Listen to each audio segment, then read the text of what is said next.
CBI अशा माध्यमातून notices बजावून त्यांना पक्षांतर हे झालंच ना. करण्यासाठी हे झालंच. मजबूर केलं गेलं. हे झालं ते समोर एक तुमचा मूर्तिमंत उदाहरण आहे ना.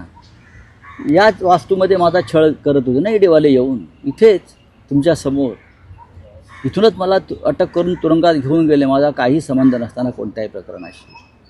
अनिल परब यांना त्रास झाला, रवींद्र वायकर यांच्यावर तर ईडीने दबावच टाकला होता पक्षांतर करा म्हणून एकनाथ शिंदेनी ईडीच्या माध्यमातून.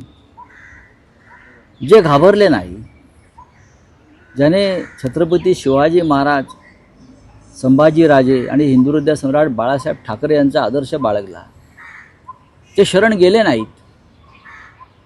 आणि जे नामर्द होते, डरपोक होते, ते पळून गेले. तर त्याच्यावर आता काय चर्चा करायची? बोले हिंदी महाविकास आघाडीची मोठी बैठक यशवंतराव चव्हाण सेंटरमध्ये पार पडली. शरद पवार, उद्धव ठाकरे, तुम्ही स्वतः, माहितीचे महाविकास आघाडीचे अनेक आमदार या बैठकीला उपस्थित होते. नेमकं काय ठरलंय? काही निर्णय झाले आहेत का? काय स्पष्टता त्या बाबतीत मी देऊ शकाल? काल यशवंतराव चव्हाण प्रतिष्ठानमध्ये महाविकास आघाडीची बैठक झाली. सर्व विधान परिषदेचे सदस्य उपस्थित होते. माननीय शरद पवार साहेब असतील, काँग्रेसचे अध्यक्ष हर्षवर्धन सकपाळजी असतील, माननीय उद्धवजी असतील, जयंतराव पाटील,